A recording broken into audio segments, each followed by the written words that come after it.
Number 3, did we leave someone out?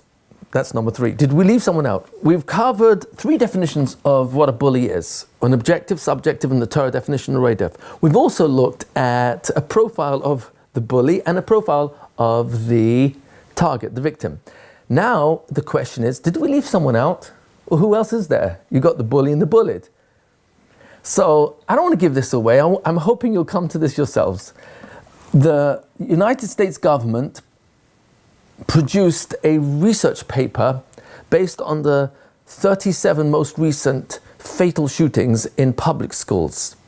And amongst the statistics, and you'll find this in Joel Haber's book, Bully Proof Your Child for Life, the statistics show the following.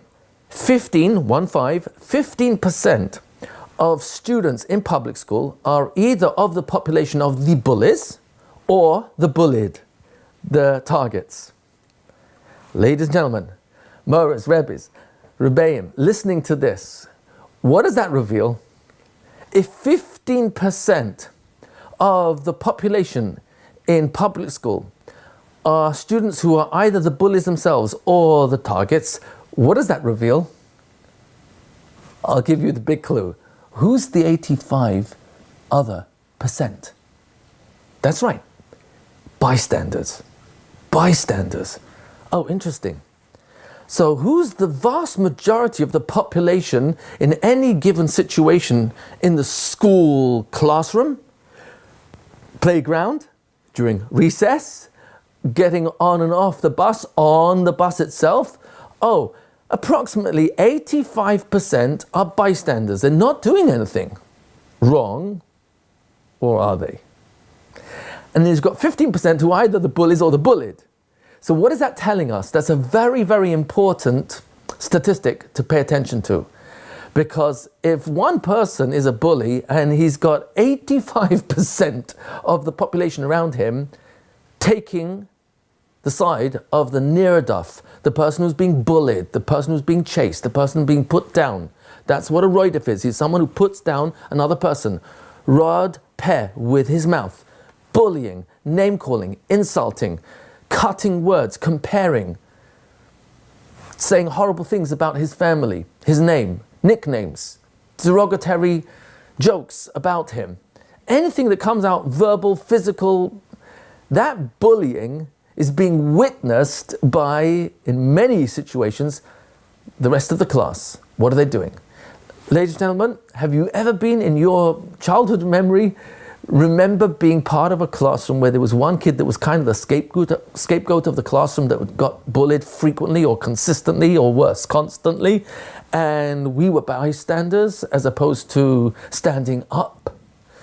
So this definition of recognizing, who did we leave out? Oh yeah, the bystander. Oh my gosh, the bystander, he's 85% of the population. And part of the solution, it's not going to be the core solution, but part of the big solution to bullying is the awareness we as parents and teachers will have so that we can recognize it in the classroom, in recess, in leaving the classroom to recess, on the bus, off the bus, while on the bus, getting off the bus, getting on the bus. We'll be much more aware and we can educate our children, 100% of them in the classroom, to have a culture of recognizing bullying is unfortunately something that takes place throughout life in various ways. It can be subjective, it can be objective. But the concept of a Torah definition is a roidif, is someone who puts another person down. It starts with the mouth. Really starts up here in the mind, but it comes out of the mouth. And then Haslam, it can get physical.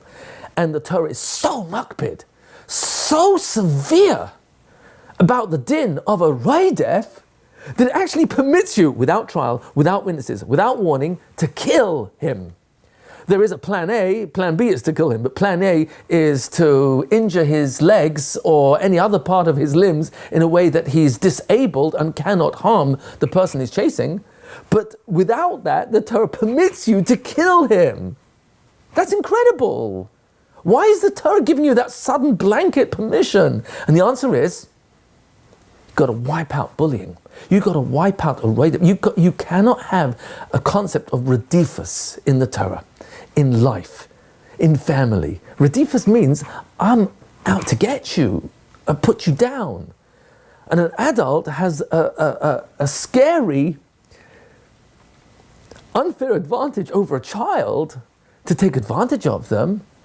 No wonder the Torah is so makpid in the dinim of Lashon Hara, is a form of redifus. Yeah, Lashon Hara is a form of chasing another person. Motzi Shemra, Einas Dvarim, hurting people with words. Chazal are very makpid on being extremely extra careful of not only never hurting another person with words, but especially those who can't advocate, defend themselves, like Almanas and Yisayimim.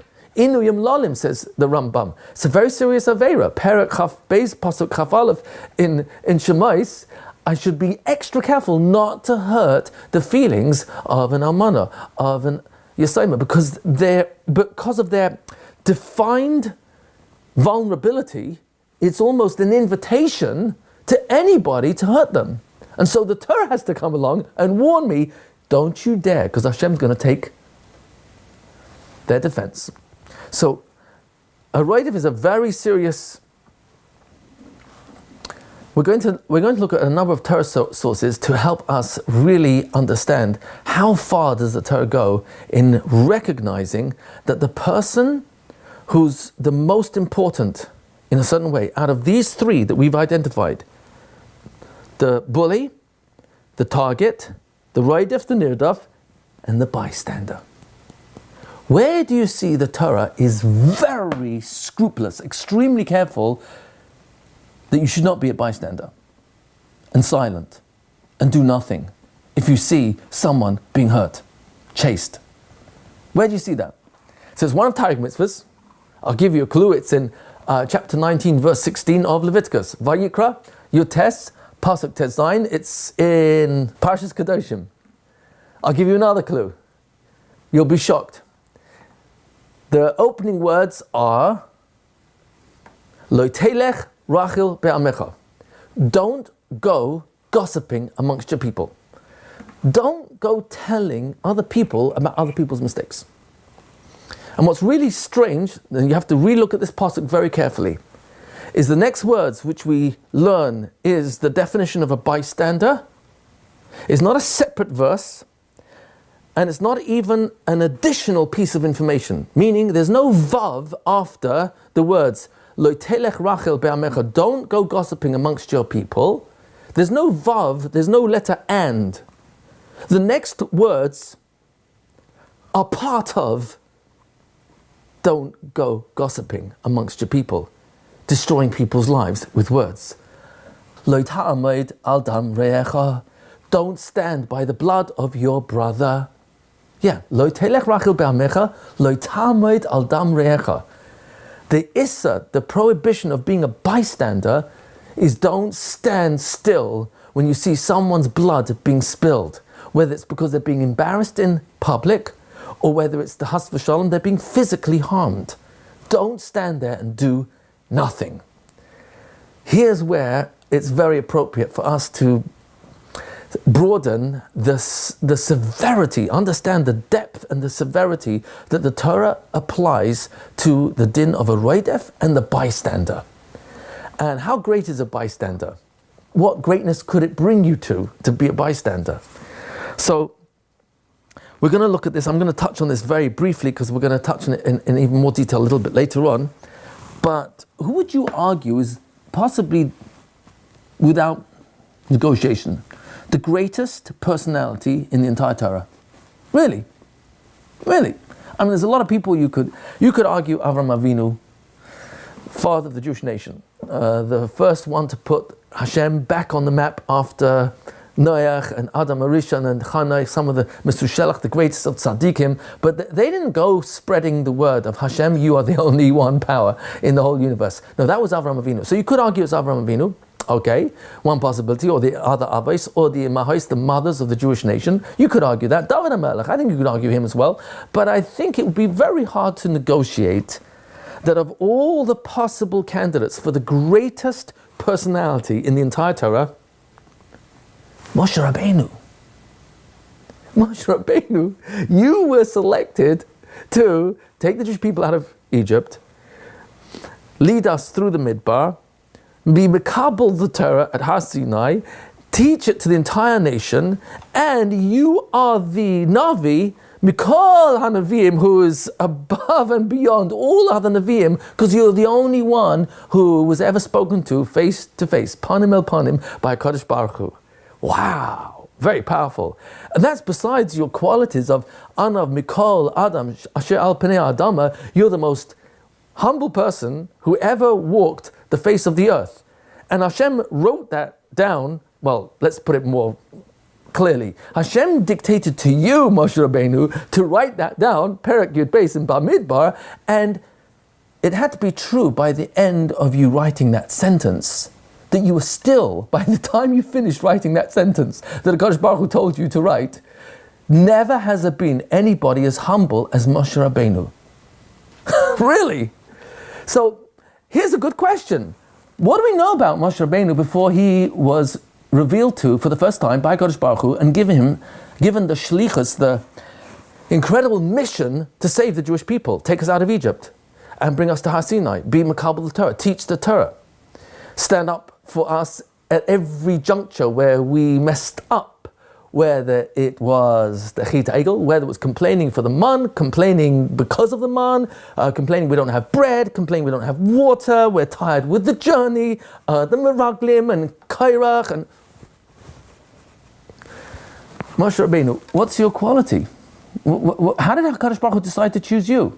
Well, interestingly, all you have to do is look through 5 psukim. That's all. 5 psukim. We're going to look at it later in much more detail, but they account for the only experiences that we know of Moshe Rabbeinu that are recorded in the Torah from the time he was born to the time he was selected as the leader of the Jewish people. And it's only 5 psukim. It's not that lot. Go check it out yourself. You'll find it in Perek Aleph, I think Pasuk Yud Gimel onwards, but there are 3 occasions over there. Number 1, he sees a Mitzri beat a Jew. What does Moshe Rabbeinu say? Oh my gosh, this is terrible. So, these Mitzrim, they can do whatever they want. It's terrible. And he just watched it? Ah. Moshe Rabbeinu puts his life on the line and kills the guy. He's all right. This man is a Raidif. What happens the next day? Next day! The person this Mitzri was beating up, Dasan, the brother-in-law of Aviram, whose wife was abused by that Mitzri. Now Dasan and Aviram are getting into a fight because Aviram wants to divorce his wife, and Dasan, the brother of the wife, says, no, you can't do that. And they start to get into a physical fight. They start, and Moshe Rabbeinu sees Dasan raise his hand to hit his brother-in-law. And what does Moshe Rabbeinu do? Keep quiet, stand by, do nothing, like the rest of the 85%, or he screams out, Rasha, lama takerecha. You wicked man, what are you hitting your brother for? Really? He gets in and stops them. They both turn against him. Even the one he's saving turns against him, goes squeal on him to Parai. Now, how does it feel? You're the bystander who decided to jump in and do something about some injustice, and what's your reward? Let's execute him. So you might have some regrets about what you just did. Why do I have to? No one else was jumping in. What do I have to do that for? Moshe Rabbeinu wasn't like that. Hashem actually saved him miraculously, and the next thing you know, even though the Yalkut Shimoni tells us there's 60 years in between what happened next, but the Psukim report it one event immediately after the other in the space of only 5 Psukim. And what happens next? Mind-boggling. Mind-boggling. This is not in chapter Aleph, it's in chapter Beis, sorry. Chapter Beis, Pasuk Yud Gimel onwards, I believe. Only for 5 Psukim. What happens next is amazing. He arrives in Midian, Moshe Rabbeinu arrives in Midian, and he sees some shepherds around a well, and there's some young ladies coming to bring water to their flocks, and these shepherds are attempting to abuse these young ladies. That's what Chazal tell us. And what does Moshe Rabbeinu say? Oh no, I've been there before. I'm not going to learn from my mistakes. I just turn around, nothing's happening. I'll be like everyone else, a bystander. Wrong guy, not Moshe Rabbeinu. He jumps in, he's one person against a whole load of others, all these shepherds. They're robust, they're strong. And he saves them. Vayushian miyadam. He saves these young ladies from them, and the women are so traumatized they can't even feed their flocks afterwards. He brings water for them. Moshe Rabbeinu jumps in. And what does Kadosh Baruch Hu say? You're my man. You see injustice? That's a leader. Not only if it's a non-Jew attacking a Jew, the Mitzri attempting to kill another Jew, you stand and jump in. But if a Jew hurts another Jew, it's injustice. You'll jump in. And then when you see non-Jewish people who are being attacked by Roidfim, by these shepherds, you jump in. Oh, so you're a man of justice. You're not a bystander. You're not going to stand by and let injustice take place in front of your eyes. Oh, so you care about every type of person? That's a leader. I need you for my people. I need you to be the shepherd of my flock. And that's what happens next, right at the beginning of Perek Gimel. Watch the sequence. It's all about not being accomplice to bullying, whether it's physical, whether it's verbal. And what could it lead to? Who could you become because you've got the inner strength to stand up and say, that's not right, it's wrong, don't hit, don't hurt, don't kill.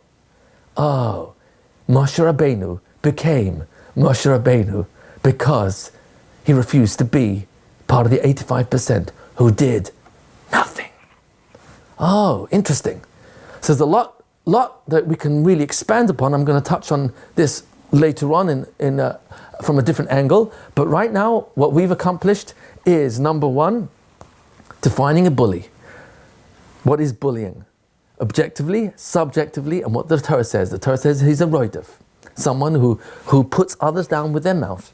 We've identified that the bully and the target are not necessarily the typical bullies and targets of yesterday. Yeah, yesterday, the bully was the stereotype tough guy who put others down and others didn't want to stand up to him. No, today, it doesn't have to be the most robust, physical, fat, ugly thug in the classroom. No, he can be handsome and intelligent, smart, popular, and he can be the real bully. And worse than that, as we mentioned, if he lacks empathy, that's a serious problem. Watch out in school, high school, for kids who don't have empathy. I'm not saying they are there for a bully, but in the United States government's Secret Service survey, their claim is in the last 37 shootings, 67% of the people who were going around with a gun were not the bully, they were the victim of bullying. And they weren't killing without reason. Please forgive me for putting it that way. Those aren't the exact words, but they were saying they weren't killing indiscriminately. So what were they doing? Like going like this to almost anybody? How can you say that's not indiscriminate? So United States government secret police offer the following in their survey. They are shooting at the 85% of the bystanders who, when they were bullied, those people, whether they were teachers or friends in the classroom, did nothing. Not one of them had the DNA of Moshe Rabbeinu. Oh, so that's revealing. Because for us to understand how deep-rooted a person could feel for the humiliation or consistent put-downs, embarrassment, name-calling, being isolated socially, which we're going to talk about the 4 major forms of bullying, we can start to understand this is not in any way justifying, Has v'shalom, in any way whatsoever justifying the killing of innocent lives. But what I'm bringing out is how far and deep-rooted this can go, that in a Western society of essentially, shall we say, a society that's based on law and order, and there's accountability for wrongful actions. And yet it's possible for someone to be so deeply hurt that they're willing to take a weapon with multiple bullets and shoot seemingly indiscriminately, when, according to this survey, it's not really totally indiscriminate. They're taking their vengeance against the 85% of the bystanders. So to understand this gives us tremendous clarity to pay attention to not allowing bullying to start in the first place.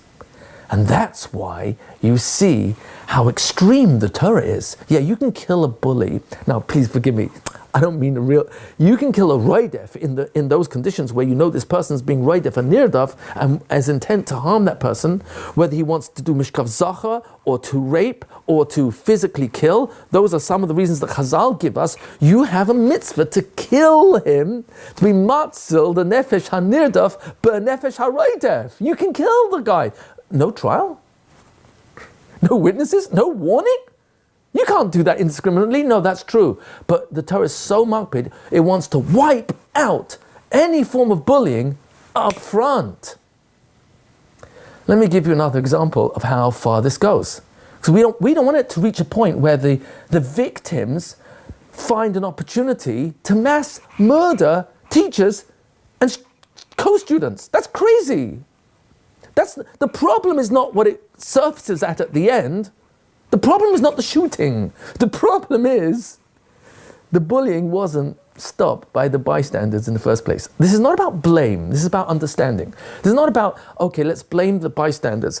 No, this is about understanding the mechanics of bullying so that we can be much more aware. And this is not, Baruch Hashem, part of our culture in the yeshivas. But let's be more aware so that we can help our kids to never have to fall into the identity of either a bully or bullied. And if/when they ever are in either of those two identities or a bystander, they know from the education they're receiving from the parent or the teacher in the classroom who's got a mindset that's been trained to pay attention to this, to rule it out, to cut it out real fast in the classroom. We're going to talk about the specifics of that. But that's really where I'm coming from. I'll give you one example that really, I think, helps bring this home, if I haven't succeeded so far, in demonstrating how far the Torah takes bullying very seriously. What's the einesh? What are the consequences for calling you a derogatory nickname? You know, a nickname. Nicknames are all over the place, but there are nicknames which are meant in endearment, affectionately, and there are nicknames which are derogatory. They're put-downs. What's the einesh? What are the consequences for a derogatory nickname? And what's the answer? Chazal tell us absolutely astonishing. Malchus? No. Mises Beis-Din, the death penalty. No, that's way too kind. Kind? The death penalty for it's too kind? Yeah, it's not a death penalty, it's much worse than that. Worse than the death penalty? You gotta be joking. No, Chazal tell us that if someone uses kinui shem, a nickname that's derogatory, that's legunai, that's a put down, ein loy chelek le'olam haba. He's lost his eternity. Whoa!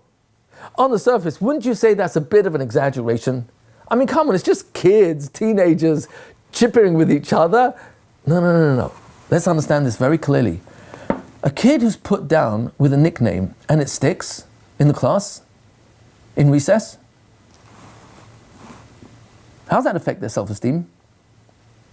Could it affect them that they get so used to being schmuttered by these nicknames and everything else that goes with that package of being put down that it affects their academic performance, their social interaction, their self-esteem, their self-confidence? See, it has such a spillover that it can hurt a child into their adulthood. It doesn't have to, and it shouldn't. We're going to talk about that resilience of how to bring the natural resilience that HaKadosh Baruch Hu planted in all of us, children and adults, consistently, constantly. It's always there. We're going to talk about that because that's the biggest dagesh, the most important factor of this entire presentation, as it was in building block number 9, how to teach midas. You can't really teach midas, how to role model midas, how to bring out midas in the children. We're going to talk about that. But in the meantime, let's understand that the Torah is so makpid that it wants you to understand that the Torah Sheba'al Peh claims, this is Mipi HaGvurim, from Moshe Rabbeinu to Yeshua the Zkenim, the Nevi'im Nanchek Nesach Gdola, Hem Amru, they told us that if I use a Kinui Shem and it's a put down nickname, Ein Lo Chelek Le'olam Haba, Mises based in death penalty is way too kind. Malchus, way too generous. No, he's just lost his Olam Haba. Why are you so severe? And the answer is because you can destroy a person's life by starting the trajectory of this person being nicknamed something derogatory that everyone hears and becomes acceptable to call him that, and it goes with a package of teasing, bullying, being roidef, putting him down, scapegoat in the classroom, in the family, in the community. Don't do that, don't go there. Because the HaKadosh Baruch Hu had to make it real clear that there's no punishment in this world kind enough for such a person. Wow! We're starting to get a much more clearer picture that the Torah has zero tolerance for bullying. Zero tolerance for roidef. This roidef could be a Talmud Chacham. He could be doing tons of mitzvahs. He's a married person. Yeah, but he's chasing to do an affair with another man or a woman, or he's trying to kill someone. You knock him off. And you can be brought to Beis Din. You're scot-free. You did what the Torah told you to do. It doesn't just permit you. You have a mitzvah. It's one of Taryag mitzvahs. And then the second mitzvah, the twin of that mitzvah to save the life, is you're not allowed to have pity on the roidef. Really? Yeah. Because you're not allowed to be a bystander. A bystander, the Torah tells me, Loi ta'amid al dam re'echa. I see someone's life, blood being spilled, and I stand there. No! Jump in and do something. Whatever I can to save this person. And we're talking about bullying in the classroom, at recess. And I as a teacher have to be sensitized. I as a parent have to be sensitized to notice when siblings are hurting each other, or where in the classroom kids are hurting each other innocently. They're not doing it b'mezid, looking up Hilchas Roidfim and saying, I want to be a roidef. No one's doing that. But I, as a teacher, part of the mitzvah, I have to be mechanech you, whether I'm your parent or your shaliach, because I'm the teacher who's hired by the parent. I have a mitzvah to be clear in myself. What's the Torah's position on bullying? And what are the facts on the ground that we know from the secular world about bullying that gives us clarity to understand this in a much broader and deeper sense, so that we know when we see it and just don't walk by and keep quiet because we're not paying attention to realizing, oh my gosh, right now I'm number 85 of the 100%. Am I going to be a Moshe Rabbeinu? Or am I going to be... And the answer is your choice. So let's look now at number 4. Number 4 is, how do we bully-proof our children? I think it's a great title. It's not mine. As I showed you, it's from the best-selling book of Dr. Joel Haber. And there he uses the mashal, it's a beautiful metaphor, of bully-proofing your child. Now, when you have a bulletproof vest, what is the bulletproof vest doing? It doesn't stop the assassin or the person pulling the trigger. You can't stop the bully hurting you. But the bulletproof vest will absorb the bullet so it doesn't penetrate you, the real you. Oh, so how do you bully-proof a child? So the mashal in this metaphor, what we're saying is that we have to find a way, and we're going to talk about that. How do you bully-proof your child so that not if, but when the bullets are fired at him, whether they are verbal insults or put downs or unkind words or cursing or comparing or unkind words about his family or teasing him about his name, champering him, giving him a nickname which other people laugh at, deride, derision, undermining his dignity as a human being. And whatever is the put down that maintains that imbalance of power, how do you get the child to be wearing this bully-proof vest so that it won't stop the bullying, but it won't let the bullying penetrate further than this insulated guard? What is that What is that bully-proof vest? So,